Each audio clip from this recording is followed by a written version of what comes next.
오늘 소개해드릴 작품은 우리나라 작품이에요. 김동식 작가를 아십니까?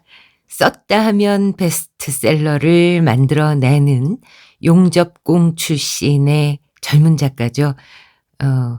저는 이 작가 참 좋아해서 언젠가 강연도 직접 가서 들은 적이 있는데 이제는 좀 제법 나이가 들긴 했는데요.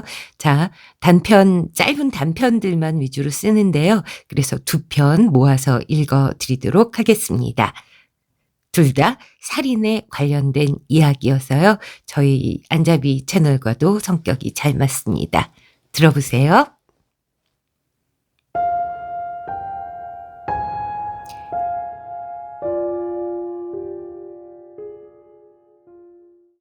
김동식 작가의 살인자의 정석.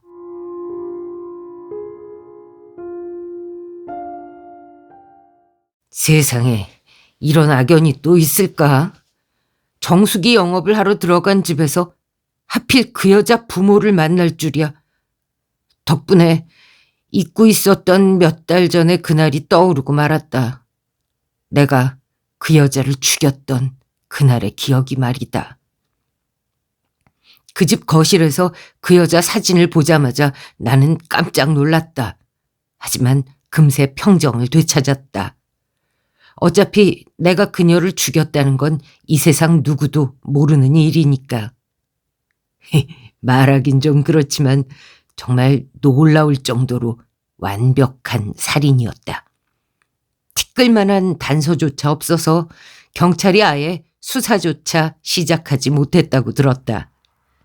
지금 생각하면 그 여자를 강간하지 않았던 게 정말 현명한 선택이었다. 그랬다면 뭐라도 남았었겠지. 그녀와 눈매가 무척 닮아있던 그 남자는 이런 나에 대해서 아무것도 모르고 말했다. 정숙이 임대요? 마침 생각 중이긴 했었는데. 바로 나가버리려고 했던 나는 그의 태도에 생각을 바꿨다. 최근 실적이 너무 안 좋았기 때문이다. 조금 마음에 걸리긴 했지만 지금 상대가 누구건 난 무조건 실적을 올려야 했다. 아, 그렇습니까? 제가 잘 찾아왔군요. 이번에 정말 조건이 좋게 나왔습니다. 선생님, 월 3만 원도 안 되는 가격에 이게 가능하다는 건요, 저도 놀랄 정도입니다. 자세히 알아보시면 알겠지만요, 필터 교체 주기도. 내 설명이 이어지자 그는 고민하는 표정을 지었다. 경험상 저런 표정이면 70% 이상은 넘어온 거다. 그러니까 어차피 정수기를 쓰실 거면요, 이번에 이렇게 좋은 조건으로 나왔을 때 해보시는 게 좋을 것 같습니다. 어떻습니까? 할 말을 다한 나는 그의 고민을 얌전히 기다렸다. 이런 중년 남성에게는 재촉하지 않아야 답이 더 잘 나올 때가 있다. 내 느낌상 지금은 거의 90% 이상 성공이었다. 괜찮을 것 같군요. 아, 그러면 계약. 그런데 일단 집사람한테 한번 물어보겠습니다. 아, 이런 연병 거의 다 넘어왔는데. 마누라 얘기가 나오면 영업 성공률은 50% 이하로 떨어진다. 구질구질하지만 여기서는 당장 결정을 재촉할 수밖에 없다. 상의해 보시는 게 좋죠. 그런데요, 이 프로모션 기간이. 재빠르게 몰아붙이려던 그 순간, 최강 김지성, 무적 김지성, 야이야이야이야. 잠시만요.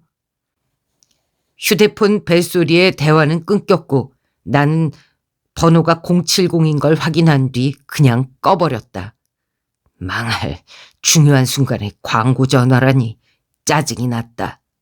헌데, 오, 김지성 선수 팬입니까? 예? 예. 김지성 선수 팬입니다. 정말 멋진 선수지 않습니까? 무뚝뚝해 보이던 그의 얼굴에 웃음이 번졌다. 설마 이거 좋은 예감인가? 이야, 여기서 김지성 팬을 다 만나네. 내가 김지성 데뷔 때부터 팬이었어요. 그는 잠깐 기다리라고 하더니 안방으로 달려가서 김지성의 사인이 적힌 야구공을 가져왔다. 이게 김지성 선수 데뷔 시절에 3번째 홈런볼입니다. 어? 3번째. 세상에, 김지성의 3번째 홈런볼이라니 저걸 어떻게 구했지? 난 영업도 잊고서 공 구경을 시작했다. 어느새 정신을 차려보니 그와 나는 김지성 얘기를 열정적으로 떠들어대고 있었다. 이번에 김지성이 타격폼 바꾼 거 알지? 그게 또 아무나 할 수 있는 건가? 머리가 좋으니까 그런 게 되지. 그래서 제가 김지성을 좋아하는 겁니다. 그는 어느새 편하게 반말을 하고 있었고 나도 적극적으로 호응하고 있었다. 생각해보면 참 웃긴 모습이다. 내가 그의 딸을 죽였는데 그와 이러고 있어도 되나? 아무튼 영업은 당연히 성공이었다. 참, 정수기 그거 지금 계약하면 되나? 김지성 팬이 파는 거면은 내가 무조건 믿을 수 있지. 그럼요. 김지성 팬이 아무거나 팔겠습니까? 이렇게 쉽게 풀릴 줄이야. 역시 김지성 선수가 최고다. 주변에 야구 좋아하는 사람이 없다던 그는 이번 주말 김지성 경기 직관을 함께 가자고 제안했다. 참, 내가 누군 줄 알았다면 그런 제안을 할 수 있었을까? 솔직히 나는 좀 꺼려졌다. 아무리 그래도 내가 그 사람 딸을 죽였는데. 난 주말에 약속이 있다는 핑계로 정중히 거절했다. 그를 위해서라도 그게 좋겠지. 세상에, 전생이라는 게 있는 걸까? 그렇다면 그와 나는 도대체 어떤 악연이었을까? 이번에 나는 몇 년 전부터 관심이 있던 사회인 야구를 시작해보기로 했다. 하지만 야구를 하러 간 그곳에서 그를 만날 줄은 꿈에도 몰랐다. 어이, 김지성 팬, 나 기억하지? 몇 달 전에 우리 집에 정숙이. 예, 기억합니다. 어떻게 잊을 수 있을까? 내가 죽인 여자의 아버지인 그를. 그는 정말 반갑게 웃으며 나한테 인사했다. 난 그와의 이 악연을 어떻게 받아들여야 할지 감이 오질 않았다. 우리 학교 졸업생들이 많다는 소문을 듣고 찾아간 사회인 야구팀에서 그를 다시 만날 줄이야. 심지어 보근대학교라고? 내가 거기 89학번이잖아. 그와 동문일 줄은 또 몰랐다. 세상 인연이라는 게 정말 무섭다.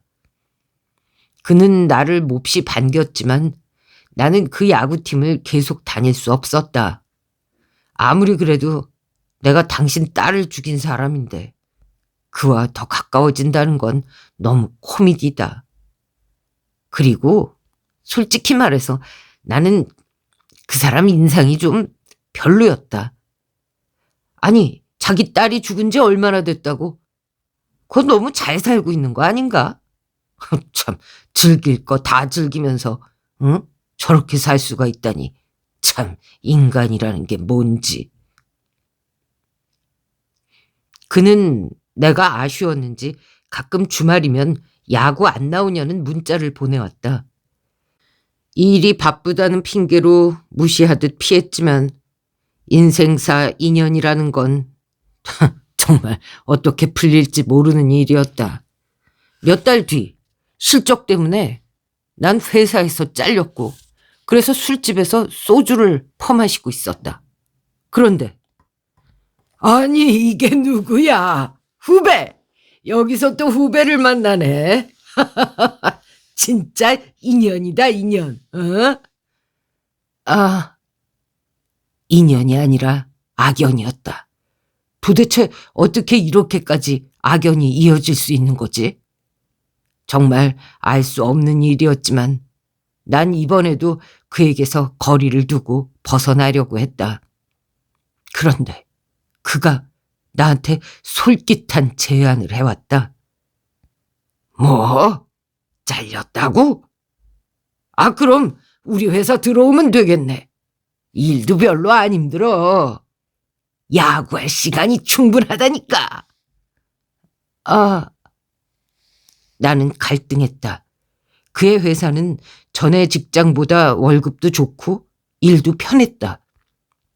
게다가 바로 사장인 그의 라인을 탈 수 있다. 정말 내가 죽인 여자 아버지만 아니었다면 생각할 것도 없이 받아들였을 텐데. 하지만 생각해보면 어차피 내 마음만 불편할 뿐이다. 그 일은 세상 누구도 모르는 일이니까. 내가 말하지 않는 이상 어차피 아무도 모르는 일인데 뭐 이렇게까지 신경 쓸 필요가 있겠어. 그는 날 그냥 정수기 판매원, 야구 좋아하는 사람, 대학 후배로만 생각할 뿐이지 않아? 꼭 거절할 필요가 있겠어. 결국 나는 스스로 어이없다는 걸 알면서도 그의 제안을 받아들였다. 아, 그렇게 해주신다면 저야 감사하죠. 아무것도 모르는 그는 기쁘게 웃었다. 허허허, 잘 됐네, 잘 됐어. 어? 드디어 우리 회사에도 야구맨이 들어오는구먼. 난 다음 날부터 곧바로 출근을 시작했다. 그의 말대로 회사 일은 딱히 어렵지 않았다. 어느 정도 쉬었느냐면 오후에 사장님하고 같이 김지성 야구 경기를 보러 갈 수 있을 정도였다. 그는 나를 아주 좋아했고 나도 겉으로는 그런 척 해주었다. 분명 내가 그의 딸을 죽였다는 사실은 불편한 현실이었지만 확실히 내 삶의 질은 한층 높아졌다. 그동안 항상 실적 스트레스에 쫓기듯 살아온 인생에서 해방된 느낌? 그리고 그 사장을 향한 불편함이라는 것도 반년 정도 지나니까 까맣게 잊어버렸다. 억지로 떠올리지 않으면 내가 그의 딸을 죽였었던 사실이 기억나지도 않았다. 그리고 2년 차에는 사내 연애도 하게 됐고 그 다음 해에는 승진도 했다. 아마 내가 결혼을 한다면 그가 주례를 서게 될 거란 생각이 들었는데 이때는 조금 기분이 묘했다. 내가 그의 시집도 못 간 딸을 죽였는데 그는 내 결혼식에서 주례를 보며 축복을 얘기한다. 뭐 상상하면 마음이 좀 불편하긴 하다. 그런데 어느 날 마음이 정말 미친 듯이 불편해지는 일이 벌어지고 말았다. 경찰은 미제 사건 특수 전담반을 형성하여 그동안 해결하지 못했던 사건들을 집중 재조사하기로 결정했습니다.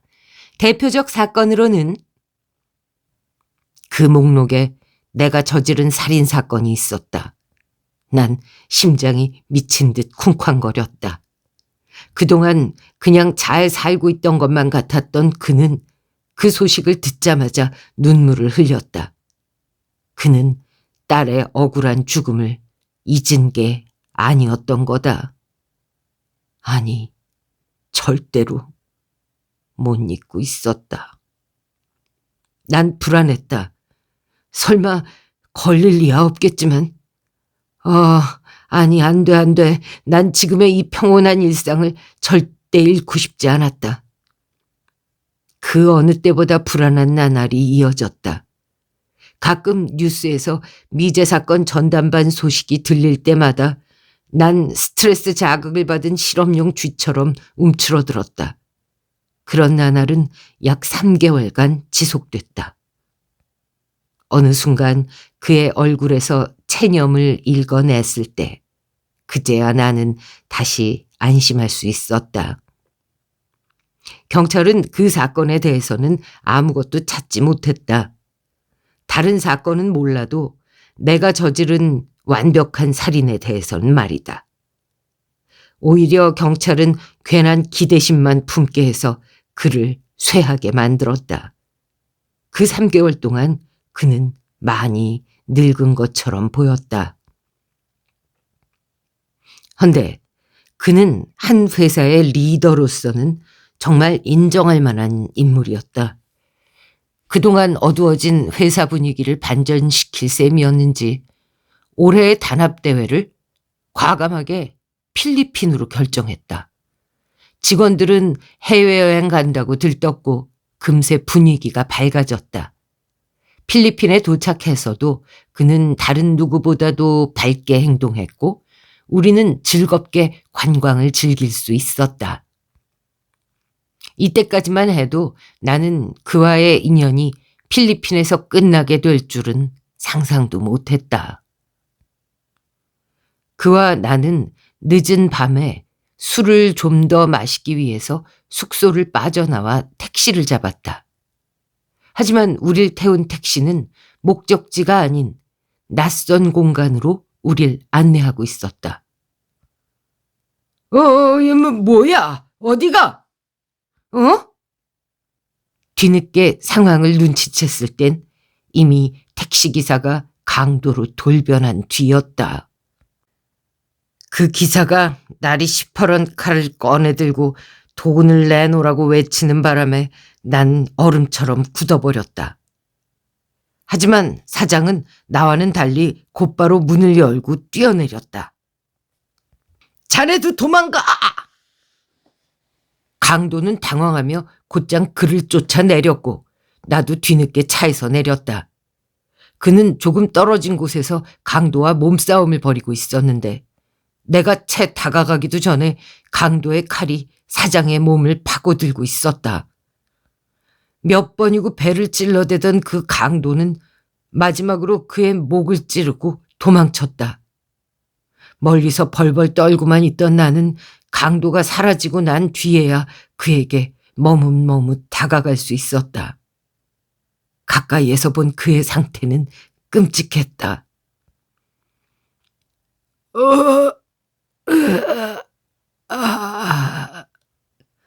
갈라진 목덜미에서 피 분수를 쏟고 있는 그의 눈은 초점이 흐려지고 있었다. 죽음. 전에 본 적이 있는 죽음의 그 순간이었다. 난 어찌할 줄을 모르고 그의 곁에 주저앉았다. 그는 흐릿해진 눈으로 허공을 보며 눈물을 흘렸다. 여기서 이렇게 죽을...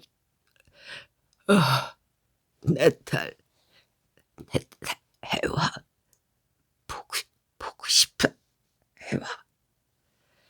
죽음의 순간에 딸을 떠올리는 그의 모습은 내 마음을 복잡하게 했다. 해와야, 왜 그렇게 일찍 보고 싶은 해와. 난 문득 생각했다. 혹시 지금 이 순간이 내가 그에게 사과할 수 있는 마지막 기회가 아닐까? 그의 딸을 죽였던 죄를 사과할 수 있는 유일한 기회가 아닐까? 지금이 아니면 영영 사과할 기회가 없는데 지금이라도 해야 하는 게 아닐까? 하지만 난 끝까지 입을 다물었다. 굳이 그럴 이유가 없으니까. 나는 그의 숨이 끊어진 걸 확인하고 일어났다. 정말 짜증이 솟구쳤다. 하필 이 먼 나라까지 와서 이런 일이 생긴단 말이야. 아, 여기서부터 숙소는 어떻게 찾아가고 또 이 일은 어디다 어떻게 신고를 해야 하는 거야? 에이. 아, 답답한 한숨을 내쉰 나는 일단 사장 주머니에서 지갑을 꺼내기로 하고 손을 뻗었다. 그런데 덥석 죽은 그의 손이 내 팔목을 붙잡았다. 깜짝 놀란 내가 돌아보자 목이 갈라진 그가 무표정하게 나를 올려다보며 말했다. 이런 개자식을 봤나? 아! 나는 귀신을 본 것처럼 뒤로 엉덩방아를 찧었다. 그리고 갑자기 지끈거리는 머리를 감싸 안고 아득히 아! 뭐? 어? 뭐야? 여긴 어디야? 필리핀은? 여기? 내가 왜 여기? 뭐지? 나는 뭐야? 가상현실 테스트를 종료합니다. 빌어먹을. 아이고, 최무정 씨. 5시간 전에 나한테 했던 말 다시 해보실래요? 형사의 비아냥에 나는 아무 말도 하지 못했다. 그는 굳이 내가 5시간 전에 했던 말을 그대로 반복했다. 여기 쓰여 있네요. 죄송합니다. 정말 실수였습니다. 진심으로 후회하고 있습니다. 원래 바로 자수할 생각이었습니다. 평생 사죄하며 살겠습니다. 이렇게 말씀하셨죠? 저희가 그래서 기회를 굉장히 많이 들여봤거든요. 가상현실로 말이에요. 그런데 그 많은 사과의 기회가 있었음에도 불구하고 절대로 피해자한테 사과를 안 하시더군요. 응? 마지막 그 순간까지도 안 할 줄은 참. 최무정 씨는요, 만약 현행범으로 잡히지만 않았으면은 자수는커녕 평생 피해자한테 사과 한마디 안 하고 편하게 사셨을 사람이에요. 인정하시죠? 자, 도장 찍겠습니다. 형사는 냉정해진 얼굴로 내 서류에 도장을 쾅 찍었다. 난 그걸 막아낼 어떤 변명도 하지 못했다. 홍해화 살인사건의 현행범으로 체포된 최무정 씨를 교화 불가능 판정으로 넘기도록 하겠습니다. 최무정 씨는요, 교화를 목적으로 한 교도소로는 갈 수가 없고요. 세상과 영원히 격리된 곳으로 가게 될 겁니다. 우리 사회의 안녕과 평화를 위해서요.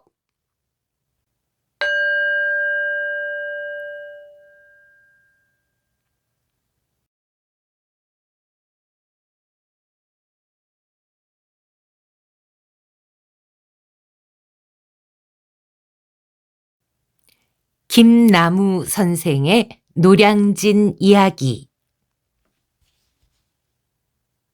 김나무 선생님은 재밌다. 학원에서 제일 인기가 많은 선생님이었지만 공부는 설렁설렁 가르치는 편이었다. 항상 아이들을 웃게 만드는 그 말. 목숨 걸고 공부하지 마라. 여기가 무슨 노량진이냐? 김나무 선생님이 저렇게 농담식으로 말을 할 때마다 아이들은 무슨 학원 선생님이 공부하지 말라고 하냐며 웃음을 터뜨리곤 했다. 선생님이 하도 그 말을 입에 달고 사니까 하루는 한 친구가 웃으며 물어봤다. 노량진에서는 어떻게 공부하는데요? 쌤이 알긴 알아요? 선생님은 손에서 책을 놓으며 웃었다. 궁금해? 그래, 오늘도 공부하고 관계없는 얘기로 시간을 한번 낭비해보자. 아이들은 좋아라 웃으면서 하나둘 펜을 놓았다. 새로울 것도 없이. 김나무 선생님 수업은 항상 이렇게 설렁설렁이었으니까. 자, 들어봐. 선생님이 한참 목숨 걸고 공부하던 시절 얘기야. 그때 난 노량진에서 잘 가르치기로 소문난 일타 강사, 응? 스타 강사의 수업을 듣고 있었지. 그 수업이 얼마나 대단한 수업이냐면 하루 수업료가 니들 한 달 학원비만큼 비싸다고 하면은 와 닿을까? 우와!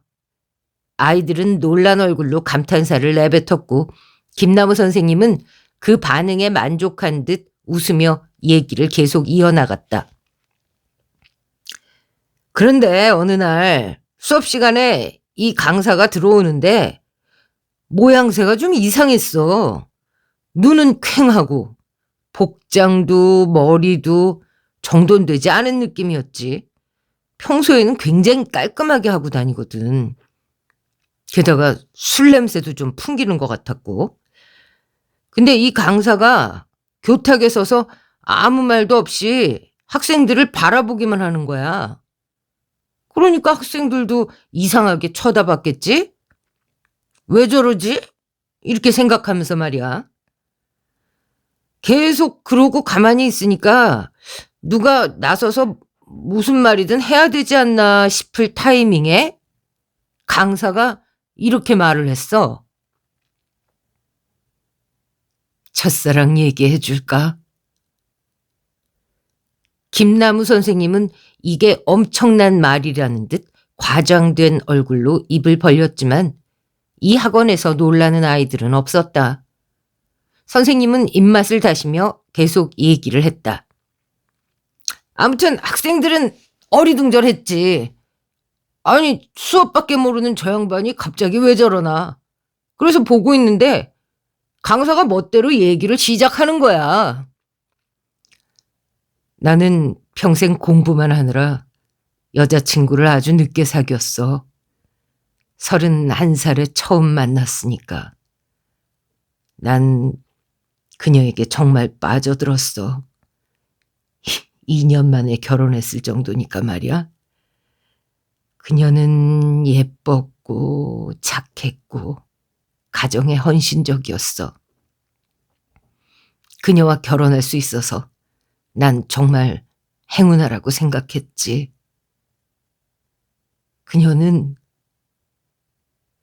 강사는 그렇게 자기 아내 좋은 점을 계속해서 자랑을 했어. 무슨 염장질인지 알 수가 없었지. 근데 이상했던 건 말하는 강사의 얼굴이 슬퍼 보였다는 거야. 뭐 나중에 알고 보니까 그건 이유가 있었는데 아무튼 강사가 계속 그렇게 자기 사랑 얘기를 떠들고 있으니까 한 학생이 끼어들어서 말을 했어. 선생님, 수업 안 하십니까? 이렇게 말이야. 오, 정말로 그렇게 말했어요? 한 녀석이 믿을 수 없다면서 소리치자 김나무 선생님도 웃으며 동의를 했다. 그러니까 내 말이 우리처럼 말이야. 이렇게 수업 따위 제끼고 노닥거리는 게 정상 아니냐? 아이들은 크게 웃었고 선생님은 다시 표정을 고치고 얘기를 이어갔다. 자, 강사는 학생 말에 잠깐 멈췄지만 무시했어. 마치 못 들은 것처럼 전혀 아무 대응도 하지 않고 자기 마누라 칭찬을 계속하는 거야. 학생들은 웅성거렸지. 이 당황스러운 상황을 어떻게 해야 하나. 이 선생님이 왜 이러나. 난감해하고 있었지. 그때 그 강사의 표정이 순식간에 변했어. 아주 싸늘해졌어. 그러더니 차가운 말투로 이렇게 말하는 거야. 아내가 이상하다는 걸 깨달은 건 얼마 전이었어. 퇴근하고 집에 갔는데 아내가 화장을 지우고 있는 거야. 이상했지. 결혼 후에는 외출할 때가 아니면 화장하는 모습을 본 적이 없었거든. 어디 갔다 왔냐고 물었더니 그냥 심심해서 해봤다더군. 그래서 그냥 그런 줄 알았는데 아니었더군. 그러더니 강사는 점점 흥분하기 시작했어. 그날 이후 관심을 갖고 보니 아내의 외출이 늘었어. 내가 출근한 시간에 집으로 전화를 걸면 받지 않을 때가 많았지. 가끔은 밤에도 친구를 만나러 나갔다 오는 경우가 있었어. 난 불안했지. 그렇게 착한 아내가 설마 그럴 리가 없다 생각했지만 최근 들어 너무 변한 아내의 모습이 날 불안하게 만들었어. 헤어스타일도 바뀌었고 짧은 치마를 입고 화장을 자주 하고 집안일에도 소홀했어. 그러던 중에 친구놈이 그러더군. 시내에서 아내를 봤다고 말이야. 모르는 남자와 다정이 있었는데 너도 알고 있냐고. 그때 강사의 눈이 점점 시뻘개져서 어딘가 좀 미친 사람처럼 변하더라고. 우리는 그 분위기에 완전히 압도당해서 침묵하고 있었어. 강사는 격해진 음성으로 이렇게 말했어. 그래도 난 믿지 않았어. 절대로 믿고 싶지 않았지. 내 인생 유일한 사랑인 그녀가 그럴 리 없다고, 그럴 수는 없다고 생각했어. 내 눈으로 직접 보기 전엔 절대 믿지 않으리라고 생각했지. 그래서 어제 직접 아내의 뒤를 쫓았고 내 눈으로 직접 보고 말았지. 그러더니 갑자기 입술을 비트며 웃는 거야, 그 강사가. 어찌나 소름이 돋든지. 아내가 남자랑 모텔에 들어가더군. 난 1시간 동안 밖에 서 있었어. 현실을 받아들일 수가 없어서 아무것도 할 수가 없었어. 그러다가 봤어. 내 두 눈으로 똑똑히 봤어. 그 새끼 팔짱을 끼고 나오던 아내 행복하게 웃는 얼굴을 말이야.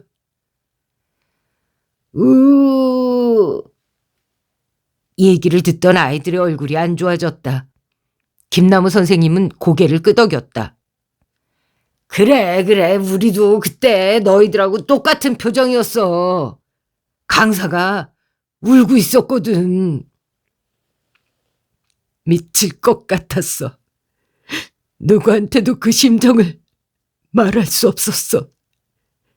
밤새도록 혼자서 술을 마시다가 아침이 돼서야 집으로 돌아갔지. 집으로 돌아가서 아내를 찾았어. 그런데 날 본 아내는 그렇게 웃질 않았어. 어제처럼 행복하게 웃질 않고 인상을 찌푸리고 있었어. 마치 귀찮은 생물을 보는 듯한 눈초리로 날 보고 있었어. 어질러 놓은 장난감들을 보는 것처럼 날 보고 있었어. 여기까지 말한 강사가 말을 멈추는 순간 우린 순간적으로 완전 소름이 돋았어. 그런데 잠시 후에 강사가 이렇게 고백하는 거야. 김나무 선생님은 잠깐 말을 멈추고 굳은 얼굴로 심각한 분위기를 만들었다. 이 한 줄의 대사를 말하기 위해서.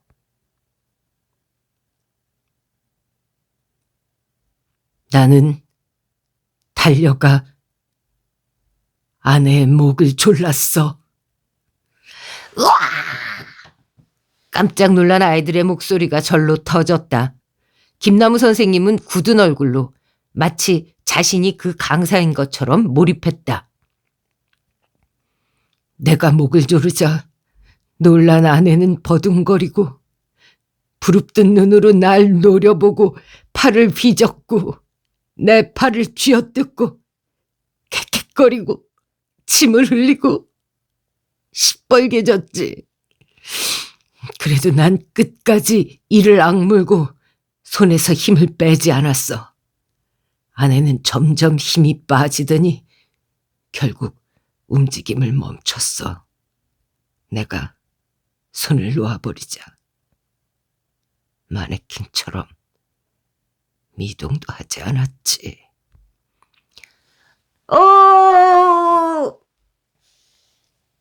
난 움직이지 않는 아내를 쳐다보며 무서워졌어.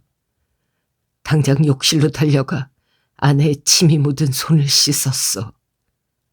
다시 돌아와도 아내는 그 자세 그대로 일어나지 않고 있었어.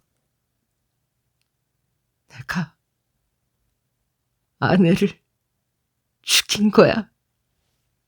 내 손으로 사랑하는 아내를 죽인 거야. 혼란스러웠어. 무서웠어. 어떻게 해야 할지 몰랐어. 난 무작정 집을 도망쳤어. 도망치면서 시계를 봤지. 시계를 보니 내가 뭘 해야 하는지가 생각났어. 오늘은 수업이 있는 날이었거든. 너희들한테 수업을 해야 하는 날이잖아. 그래서 나는 여기로 왔어. 집에서 도망쳐 곧장 여기로 왔어. 김나무 선생의 연기가 끝나도록 아이들은 숨소리조차 내지 못했다. 잠시 뒤 김나무 선생님은 다시 보통의 목소리로 돌아갔다. 그렇게 말한 강사는 얼마간 아무 말도 없이 멈춰 있다가 핸드폰을 꺼내서 112에 신고를 하더라고. 자기가 아내를 죽였고 지금 어디에 있다고. 그러면서 모든 걸 자수하더라고. 우와! 강사는 전화를 끊고는 아무 말 없이 가만히 교탁을 짚고 서 있었어. 강의실이 쥐죽은 듯이 조용해졌지. 우와, 진짜 무서웠겠어요, 쌤. 아이들은 머릿속에 그 광경이 그려지는 듯 몸서리를 치며 떠들어댔다. 헌데 김나무 선생님은 아까보다 더 심각한 얼굴이 돼 있었다. 그런데 말이야, 그때 한 학생이 그 정막을 깨면서 이렇게 말했어. 뭐라고요? 수업 안 하시나요? 뭐라고? 아이들은 경악한 얼굴로 믿을 수 없어 했다. 그 반응에 피식 웃은 김나무 선생님은 물었다. 그런 말을 한 학생이 어떤 사람일까? 응? 어떤 얼굴일 거라고 생각해? 아이들이 짐작조차 못하겠다는 표정으로 대답을 못하고 있을 때 선생님이 말했다. 평범했어. 아주 평범한 얼굴이었어. 노량진에서 돌아다니다 보면 흔하게 볼 수 있는 그냥 그런 얼굴이었어. 그랬더니 그 강사가 그 학생을 가만히 보다가 이렇게 말하더라고. 책 펴세요. 와, 말도 안 돼. 강사는 교탁에서 책을 탁 펼치고 수업 시작할 준비를 했어. 그때 내가 제일 놀랐던 건 주변에 수많은 학생들이 일제히 책을 펼치는 소리가 들렸다는 거야. 아이들은 멍하니 할 말을 잃었다. 강사는 그렇게 수업을 시작했어. 필기를 하고 강의를 하고 평소하고 똑같이 수업을 했어. 나중에 경찰들이 와서 연행해 갈 때까지 말이야. 헐. 다음날 내가 다시 학원에 갔을 때 난 어제와 똑같은 학생 수를 확인했어. 어제와 똑같은 교실에서 똑같은 학생들이 새로운 강사의 수업을 똑같은 자세로 앉아서 들었지. 어제 못다한 보충까지 열심히. 김나무 선생님은 씁쓸한 얼굴로 말했다. 나는 무서웠어. 아무렇지도 않은 학생들이 무서웠고, 나도 그래야 한다는 현실이 무서웠고, 그게 당연한 구조도 무서웠고, 그냥 다 무서웠어. 자, 그러니까 너희는 목숨 걸고 공부하지는 마라. 응? 여기가 노량진도 아니잖냐. 김나무 선생님은 웃으면서 말했지만 아이들은 이번엔 그 말에 웃지 못했다.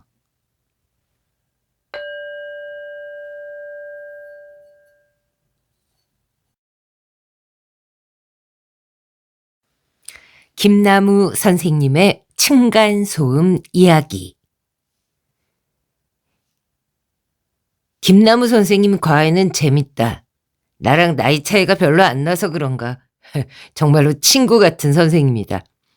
솔직히 나 같은 꼴통이 과외 시간을 괴로워하지 않는 것만으로도 김나무 선생님은 칭찬받아 마땅했다. 덥다. 쌤, 여름인데 무서운 얘기 하나만 해주세요. 무서운 얘기? 내가 이런 말을 했을 때 공부나 하자는 말 대신 생각에 잠기는 선생님의 얼굴이 좋았다. 김나무 선생님은 뭔가를 떠올린 듯 펜을 내려놓았다. 나 역시 펜을 내려놓고 자세를 고쳐 앉았다. 야, 이거 진짜 우리 집에서 있었던 실화야. 거짓말이 아니라 정말로 실화. 네. 선생님이 고등학생일 때 아파트 7층에 살았거든. 근데 그 아파트가 층간소음이 유난히 좀 심했어. 특히 위층 애들이 너무 많이 뛰어다니니까. 이게 장난이 아닌 거야. 네. 참다가 어느 날 우리 엄마가 8층에 항의를 하러 올라갔어. 8층 아주머니가 죄송하다고 주의하겠다고 말은 그렇게 하는데 그게 딱 그때뿐인 거지. 며칠 지나면 또 쿵쿵거리는 거야. 그래서 우리 엄마가 몇 번을 더 올라갔지. 그 집도 처음에는 뭐 미안한 척이라도 하더니 나중에 가서는 뭐 어쩔 수 없다 이런 식으로 이해를 강요하듯이 말하는 거야. 알지? 왜 우리가 미안하긴 한데 이해를 좀 이런 거 응? 알겠지? 예, 알죠. 결국 욕설까지 서로 오갈 정도로 윗집이랑 사이가 나빠졌어. 9층이 이사 가면 우리가 거기로 들어가자는 말까지 진지하게 했을 정도였으니까. 근데 말이야, 그러던 어느 날 갑자기 김나무 선생님이 목소리를 낮췄다. 밤에 야자를 마치고 왔더니 엄마가 8층에 올라갈 채비를 하고 있더라고. 며칠 좀 조용하다 했더니 위층 애들이 또 엄청 뛰어다녔나 봐. 그래서 이번에는 나도 따라 올라갔어. 엄마한테 힘 좀 실어주려고 말이야. 8층에 도착하자마자 엄마가 신경질적으로 벨을 막 눌렀지. 띵동 띵동 띵동 띵동 막 이렇게. 그리고 좀 뒤에 문이 열리자마자 엄마가 그 아주머니한테 막 쏘아붙였어. 응?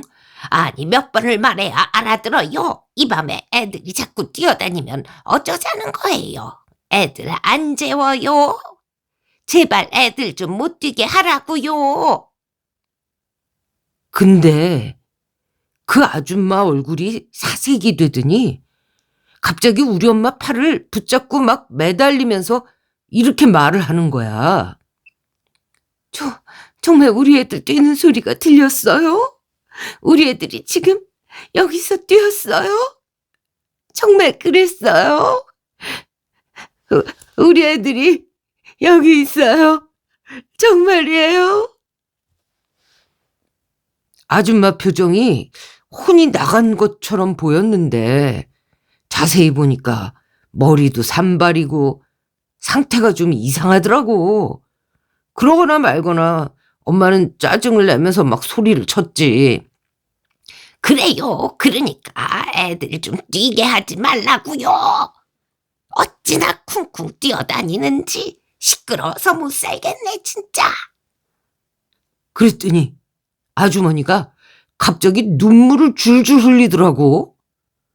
그러더니 막 애들 이름을 부르면서 집 안으로 뛰어들어갔어.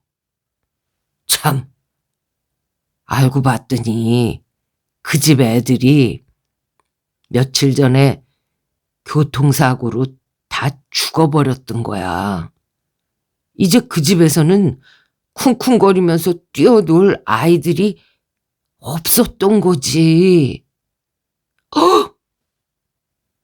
난 순간적으로 온몸에 소름이 돋았다. 그 집 아저씨가 나와서 사정을 설명하는데 안쪽에서 아주머니가 애들 이름 부르면서 막 울고불고 난리가 났어. 참, 나도 엄마랑 같이 소름 돋아가지고 바로 집으로 내려왔지. 엄마, 진짜 애들 쿵쿵 뛰는 소리가 들렸어? 그렇다니까.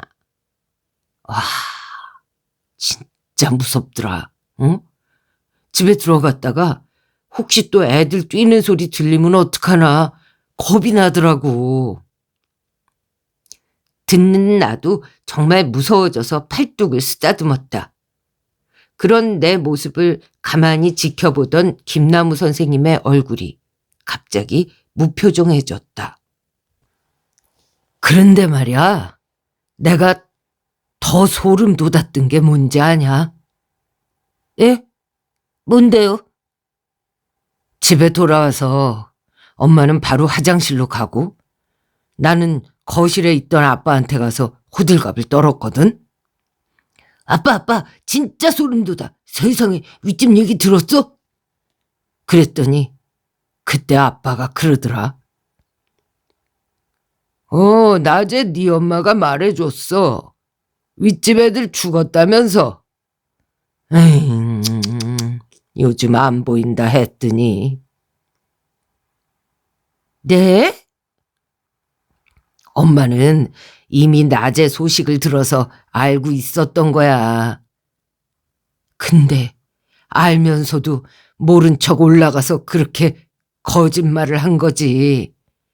되게 애들이 쿵쿵거려서 시끄러우니까 조용히 좀 시켜달라고. 그게 우리 엄마의 복수였나 봐. 소름 돋지 않냐?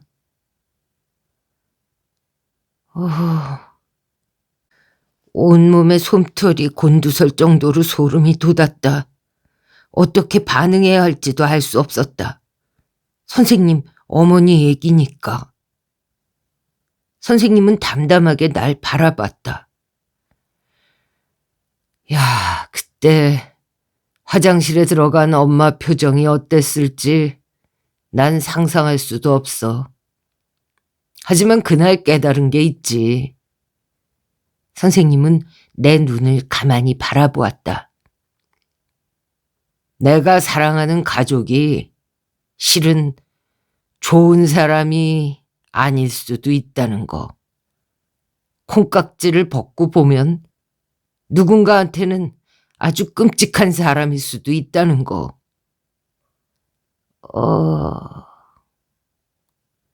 무덤덤한 선생님의 표정 앞에 나는 아무 말도 할 수 없었다. 핸드폰 시계를 힐끔 확인한 선생님은 내친 김에 책을 정리했다. 과외 시간은 아직 10분이나 남아 있었는데. 필기구까지 다 정리한 선생님이 충격적인 말을 했다. 오늘이 선생님 마지막 수업이야. 예? 처음 듣는 얘기에 깜짝 놀랐다. 왜요, 쌤? 갑자기 왜요? 싫어요, 쌤. 선생님은 그저 웃을 뿐 더 설명하지 않고 가방을 챙겼다. 그러고는 내 머리를 한번 쓰다듬더니 우리 집을 나섰다. 도저히 이해할 수 없었던 나는 당장 엄마한테 달려가 따지듯 물었고, 엄마는 이렇게 답했다. 아, 선생님이 너무 바쁘시다네. 어쩔 수 없지. 그 대신에 엄마가 K대 다니는 선생님 새로 구했거든. K대는 명문대니까 그 선생님보다 더 잘 가르쳐 주실 거야. 응? 잘 됐지? 아무렇지도 않게 웃으며 말하는 엄마를 나는 복잡한 얼굴로 가만히 바라보았다. 선생님이 들려줬던 얘기를 곱씹으면서.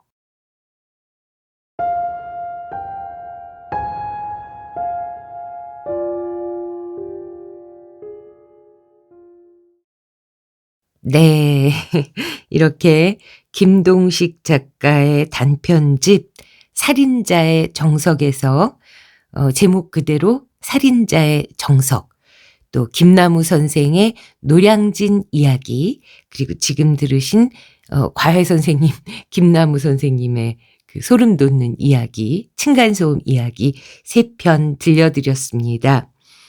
첫 번째 이야기는 하고 잠깐 이해가 안 되셨을 수도 있는데요.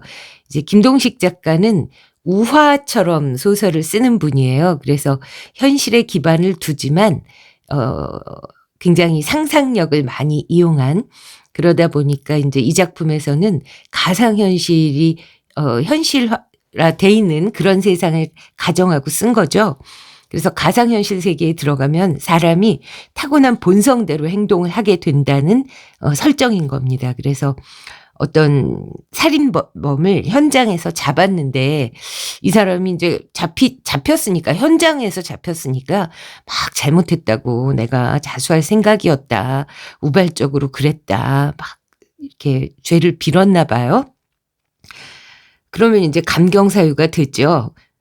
그러나 먼 미래에 그 가상현실이 일반화되어 있는 미래의 경찰은 그렇게 호락호락하지 않고요. 사법기관이 호락호락하지 않아서 이제 가상현실에 이 사람을 때려 넣고, 이 사람이 이제 그 가상현실 속에서 어떤 행동을 하나를 보는 거예요. 그랬더니 자기가 죽인 여자의 아버지를 만났는데도 자기의 이익만을 위해서 행동하고, 그 사람이 죽어가는데도 사과하지 않고, 이런 모습을 보면서 교화의 가능성이 없다. 이 사람은 완전히 세상과 격리된 곳으로 보내져야 한다. 이런 결론을 내리는 사법 정의가 실현되는 그런 내용을 담았던 거고요. 두 번째 이야기, 노량진 이야기는 아마도 그 요즘 취준생들, 요즘 젊은이들 취업하기 어렵다고 하잖아요. 그러다 보니까 그 어릴 때부터, 왜 학교에서 요즘 경쟁이 심하죠. 내신 성적 뭐 이런 것 때문에 그렇게 경쟁에만 쫓기면서 살아온 젊은이들이 얼마나 피폐하고 삭막한 삶을 살고 있는가를 가슴 아파하면서 쓴 단편이었고, 지금 들으신 얘기도 사람들의 어떤 이기심, 더 나아가서는 내가 사랑하는 가족도 참 싸늘하게 느껴지는 행동을 타인을 향해서는 할 때가 있더라. 결국은 이기심에 대한 이야기겠죠. 그렇게 3편의 이야기를 재미나게 우화 형식으로 잘 풀어낸 김동식 작가의 소설, 어떻게 들으셨는지요? 재미있었다. 뭐 더 듣고 싶다. 아니다. 뭐 여러 의견 댓글로 주시면 감사하고요. 유튜브 알고리즘이 한 채널의 주인장을 예뻐하는 과정은 별거 없습니다. 여러분들이 끝까지 다 듣고 좋아요 눌러주시는 거, 그리고 웬만하면 구독하신 상태에서 들어주시는 거, 아직 절반만 구독한 상태에서 듣고 계시더라고요. 그리고 다른 사람들한테 추천하기 위해서 공유해 주시는 거 뭐 그런 많은 것들이 있습니다. 그거 부탁드리고요. 알람 설정도 해 주시고요. 또 안잡이 채널 이용법 설명드렸죠? 채널 원래 그 채널로 들어가는 방법이 있잖아요. 가셔서 재생 목록이나 팟캐스트에서 예전 소설들 찾아보실 수 있으니까요. 예전에 올린 소설들 찾아보시면 좋을 것 같습니다. 그리고 또 이 영상 밑에 무슨 상품이 이렇게 걸려 있죠? 쿠팡에. 그걸 타고 링크를 타고 쿠팡에 가셔서 쇼핑을 하시면요. 인제 마진이라는 거 있잖아요. 예를 들면 100원짜리를 팔았을 때 이 유튜브가 30원을 번단 말이에요. 그러면 그 30원에서 6% 그럼 얼만가요? 크진 않습니다. 그러나 그 유튜브가 번 돈 30원에서 6%를 안잡이한테 준다. 예, 그래서 그것도 저희 채널 운영하는데 크게 도움이 됩니다. 안잡이가 완전 컴맹의 아날로그 인간이라서 녹음만 어떻게 이렇게 휴대폰에 마이크 연결해서 하고 있고요. 소리를 증폭시키고 영상을 입히고 음악을 끼워 넣는 작업은 다 비용을 내고 외주 제작을 주고 있어요. 그래서 이게 아직 수지타산이 안 맞습니다. 한때 맞았던 때가 있는데요. 제가 요즘 그 부모님 봉양하느라 시간이 없어 가지고 네. 그래서 여러분들께서 그런 식으로 도와주실 수 있다. 그런 말씀을 드리면서 물러가겠습니다. 네. 어디서 어느 시간에 듣고 계시건 저와 함께라는 생각 해 주세요, 여러분. 저도 그런 마음으로 낭독하고 있거든요. 네. 그리고 몸도 마음도 늘 건강하시기를 바랍니다. 이 작품 읽기 시작했을 때 갑자기 창밖에 한방눈이 펑펑 내렸었거든요. 근데 녹음을 마치는 지금은 또 쨍 하고 해가 떴네요. 우리 인생도 그렇죠. 어떤 날은 한방눈, 어떤 날은 가랑비, 어떤 날은 폭우, 어떤 날은 햇님 쨍쨍. 네. 근데 그 모든 날이 있어야 땅이 진창도 안 되고 사막도 안 되고 평범하게 유지될 수 있다고 하네요. 우리 인생도 그런 거겠죠. 그래서 어떤 날은 비 오고 바람 불고 어떤 날은 메마르고 햇빛 쨍 쬐이고 뭐 기분 좋은 날도 있고 나쁜 날도 있고 그 모든 날들이 다 함께 있어서 어떤 때는 단비의 소중함을 느끼고 어떤 때는 강렬한 햇님한테 소중하게 느끼고 네. 제가 왜 이렇게 말이 길어질까요? 물러가겠습니다, 여러분. 안잡이 독서가족 여러분 사랑합니다. 감사합니다.